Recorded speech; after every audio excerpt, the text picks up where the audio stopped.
Hello friends, स्वागत है आपका मेरी इस वीडियो में। आज मैं आपको इंग्लिश के कुछ बेसिक कॉन्सेप्ट्स बताऊंगी जो इंग्लिश सीखने से पहले हमें पता होने चाहिए। तो देखते हैं। पहला, सबसे पहले हमें इंग्लिश सीखने के लिए अल्फ़ाबेट के बारे में पता होना चाहिए। इंग्लिश में वर्णमाला को अल्फ़ाबेट कहते हैं। जैसे हिंदी में का खा गा, आ से अनार, आ से आम होते हैं, वैसे ही इंग्लिश में भी अल्फ़ाबेट होते हैं। इसकी डेफिनेशन क्या है, देखते हैं। The complete set of letters in a language is called the alphabet। मतलब है कि इसमें जितने भी अल्फ़ाबेट में जितने भी लेटर्स होते हैं, जैसे ये सारे के सारे लेटर्स को जब हम एक सेट में लिखते हैं तो उनको हम अल्फ़ाबेट या फिर वर्णमाला कहते हैं। अंग्रेज़ी में कुल 26 वर्ण होते हैं, जैसे ABCDEFGHIJKLMNOPQRSTUVWXYZ। यानी इंग्लिश में हमें जो भी पता होना चाहिए वो लेटर सारे के सारे ए से लेके जेड तक होते हैं। इनके अलावा आपको कोई भी नया लेटर नहीं मिलेगा देखने के लिए। तो इनकी कुल संख्या 26 होती है। तो इसमें जो ये लेटर्स हैं इंग्लिश के, वो दो भागों में बटे हुए हैं। पहला है वोवल्स, दूसरा होता है कॉन्सोनेंट्स। जो कॉन्सोनेंट्स और वोवल्स होते हैं, वोवल की संख्या 5 होती है, जैसे AEIOU। इनको मिलाकर ये 5 सिर्फ वोवल्स होते हैं, और कॉन्सोनेंट्स जो होते हैं वो कीस होते हैं। यानी कि जो वोवल्स में लेटर्स नहीं आए वो सारे के सारे कॉन्सोनेंट्स में चले जाते हैं। अल्फ़ाबेट के बारे में हमें अब पता चल चुका है कि ए से लेके जेड तक सारे अल्फ़ाबेट के लेटर्स होते हैं। इनके अलावा कोई न्यू लेटर नहीं होता है।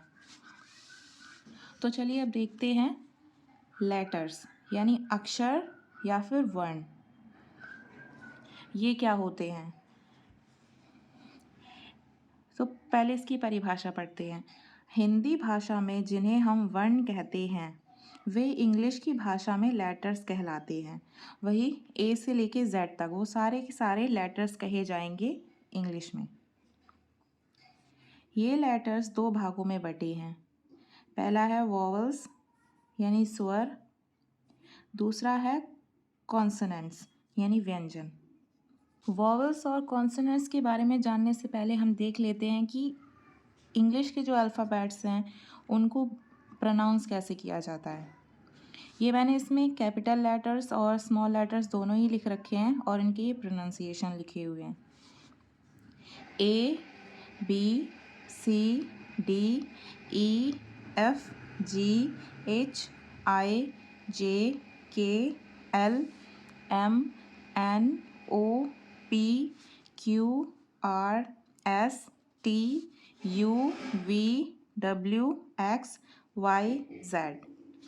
ये पूरे 26 लेटर्स थे। इनको लिखा कैसे जाता है, तो ये जितने भी लेटर्स हैं, कुछ जो लेटर्स होते हैं वो सिर्फ ये 2 लाइन्स में लिखे जाते हैं, कुछ 3 लाइन्स पर लिखे जाते हैं, कुछ नीचे से ऊपर की ओर 3 लाइन में लिखे जाते हैं। ऐसे ही कैपिटल लेटर्स भी लिखे जाते हैं। कैपिटल लेटर्स सारे के सारे ऊपर से 1 2 3 ये 3 लाइनों में लिखे जाते हैं। तो चलिए देखते हैं अब इसमें वोवल्स और कॉन्सोनेंट्स क्या होते हैं। वोवल्स या फिर इनको वाउल्स भी बोलते हैं, स्वर। जिन अक्षरों का उच्चारण किसी अन्य अक्षरों की सहायता के बिना किया जा सके उन्हें स्वर या वोवल्स कहते हैं। जैसे AEIOU। कुल जो वोवल्स होते हैं वो अंग्रेजी में 5 होते हैं। ये रहे वो पांचों। अब कॉन्सोनेंट्स यानी व्यंजन। अंग्रेजी भाषा में 21 व्यंजन होते हैं। इनका उच्चारण वोवल्स की सहायता के बिना नहीं किया जा सकता है। इनमें स्वर शामिल नहीं होते हैं, वही वोवल्स इसमें शामिल नहीं होते हैं। अपनी बातचीत में हम स्वर तथा व्यंजन को मिलाकर ही एक शब्द का निर्माण करते हैं। कि अगर हम किसी से कुछ बातचीत करते हैं, किसी से कुछ भी शब्द बोलते हैं, तो उन शब्दों में या उन वाक्यों में दोनों ही चीज़ों का प्रयोग होगा। वॉवल्स का भी कुछ अक्षर उसमें आएंगे और कॉन्सोनेंट्स के भी कुछ अक्षर उसमें आएंगे। दोनों ही वॉवल और कॉन्सोनेंट को मिलाकर एक शब्द या वाक्य बनाए जा सकते हैं। इंग्लिश में कॉन्सोनेंट्स और वॉवल्स के अलावा भी तीसरा एक पॉइंट आता है, वो है सेमी वॉवल। तो सेमी वॉवल्स क्या होते हैं, ये कहाँ पर यूज़ होते हैं और किन्हें कहा जाता है, तो देखते हैं। सेमी वॉवल को अर्धस्वर भी कहते हैं। जब शब्दों की ध्वनि स्वर की तरह उत्पन्न होती है परंतु व्यंजन के रूप में कार्य करती है, वे सेमी वॉवल कहलाते हैं। जैसे वाई और डब्ल्यू, जो सेमी वॉवल्स होते हैं उन दोनों को कॉन्सोनेंट्स और वॉवल की तरह यूज़ किया जाता है। सेमी वॉवल्स में दो ही लेटर्स आते हैं, वो है एक वाई और एक है डब्ल्यू। इन दोनों को ही सेमी वॉवल कहा जाता है। इनके अलावा और कोई लेटर्स नहीं होते हैं सेमी वॉवल में, और इन दोनों वॉवल्स को हम कॉन्सोनेंट्स और वॉवल के रूप में यूज़ करते हैं। तो देखते हैं डब्ल्यू और वाई को कॉन्सोनेंट्स के रूप में कैसे यूज़ करा जाएगा और डब्ल्यू और वाई को वॉवल के रूप में कैसे यूज़ करा जाएगा। तो पहले कॉन्सोनेंट्स का देखते हैं। डब्ल्यू, डब्ल्यू में पहले वी, तो पहला जो हमने डब्ल्यू को वी बोला। हु और वर्क, इसमें वा साउंड सुनाई दिया। वाई में यर, यस, यू, योर, या सुनाई दिया। यानी कि जो ये वॉवल्स हमें जो साउंड्स आई हैं वो कॉन्सोनेंट्स की थी एक वर्ड को लिखते समय। अब है वॉवल्स के रूप में डब्ल्यू और वाई को कैसे यूज़ करा जाएगा।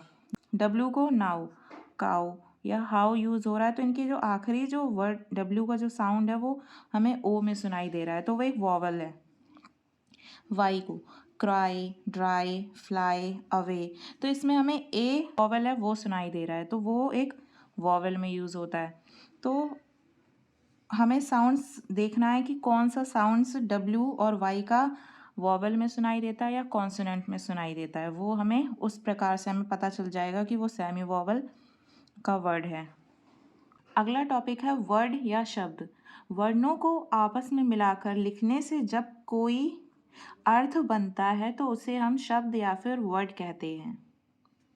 जैसे मैंने कोई लेटर को मिलाया और लेटर ये अलग अलग है, CAT, तो जब मैं इन लेटर्स को एक सही फॉर्म में लिखूंगी तो ये एक वर्ड बनेगा जिसका कोई एक मीनिंग होता है। जैसे CAT कैट, तो कैट मीन्स बिल्ली, तो उसका ये एक मीनिंगफुल वर्ड है। लेकिन अगर मैं NIEGLSH को एक साथ लिखती हूँ तो इसका कोई मीनिंग वर्ड नहीं होता है, तो यानी कि ये एक वर्ड नहीं कहा जाएगा। तो वर्ड हम उसको कहेंगे जिसको लिखने पर, जिन लेटर्स को एक फॉर्म में लिखने पर उसका एक मीनिंग निकल कर आए, तो वो वर्ड कहा जाता है। तो अगला टॉपिक है वोकैबलरी यानी शब्दावली। इसको जानते हैं। किसी भाषा के शब्दों के भंडार को वोकैबलरी कहते हैं। यानी किसी भाषा के सारे शब्द, यानी इंग्लिश है तो उसके जितने भी शब्द हैं, कितने भी मतलब जितने भी वर्ड्स हैं वो सारे के सारे वोकैबलरी में जोड़े जाएंगे। चाहे वो कोई भी वर्ड हो इंग्लिश का, वो सारे के सारे वोकैबलरी उसको कहा जाएगा। अगला टॉपिक है सिलेबल्स यानी शब्दांश। इनको देखते हैं कि इनको कैसे पढ़ा जाएगा। किसी वर्ड का या शब्द का उच्चारण करने पर उस वर्ड का जितना भाग एक बार में बोला जाता है उसे सिलेबल कहते हैं। जैसे कुछ छोटे शब्दों में एक ही शब्दांश होता है, जैसे कान, पूरा एक वर्ड इसमें पूरा एक शब्द आ गया। हाथ, चल, जा, खा या तुम या कम आदि। और इंग्लिश में अगर हम यूज़ करें तो यू और गो, इसमें कोई न्यू वर्ड नहीं जुड़ा हुआ, ये सिर्फ और सिर्फ एक शब्दांश है या एक सिलेबल है। कुछ शब्दों में दो शब्दांश होते हैं या फिर दो से ज़्यादा भी हो सकते हैं। जैसे कि दो शब्दांश वाला शब्द कौन सा है, चल जमा कर, यानी कि इसमें दो सिलेबल है। और अगर हम चल मीन्स चलना, कर मीन्स करना, इन दोनों के शब्द का मीनिंग अलग है, चलना और करना। अगर हम इन दोनों को जोड़ देते हैं तो वो क्या बनेगा, चल कर, तो उससे कोई नया वर्ड बनकर तैयार हुआ है। ऐसे ही खाना, इसके दो सिलेबल हैं, खा और ना। सब्जी, सब और जी, इनके भी दोनों मतलब अलग होते हैं, लेकिन अगर हम इन दोनों को एक साथ जोड़ देते हैं तो इसका एक नया शब्द बन जाता है। तो वो है सिलेबल, कि इसके सब्जी के 2 सिलेबल हैं, खाना के भी 2 सिलेबल हैं। इंग्लिश में अगर हम देखें तो फादर, इसमें हम 2 सिलेबल से एक वर्ड को रीड करते हैं। Water, water. इसके एग्जाम्पल्स देखते हैं। पहला है हैट। हैट, इसमें एक ही सिलेबल यूज़ हो रखा है, ये 1 सिलेबल वाला वर्ड बोला जाएगा। ये है वाटर। वाटर में हमें 2 सिलेबल्स मिले हुए हैं, एक है वॉ और एक है टर। वाटर, तो 2 सिलेबल्स वाला ये वर्ड हुआ।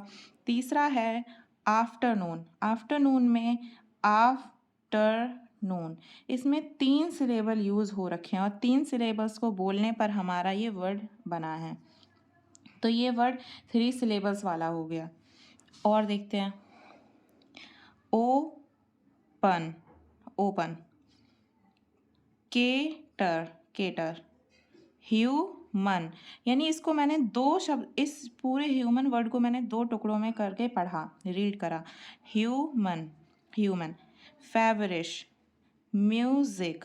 तो ये सिलेबल्स, इसके जो छोटे छोटे जो वर्ड हैं उनको मिला करके हम एक वर्ड को रीड करते हैं। ड्यूटी, टाइगर, वी ई, तो वी। गो, इस तरह से इसका सिलेबल लिखा जाएगा। रिलैक्स, तो रिलैक्स, तो हम रिलैक्स को रिलैक्स पढ़ेंगे। ठीक है।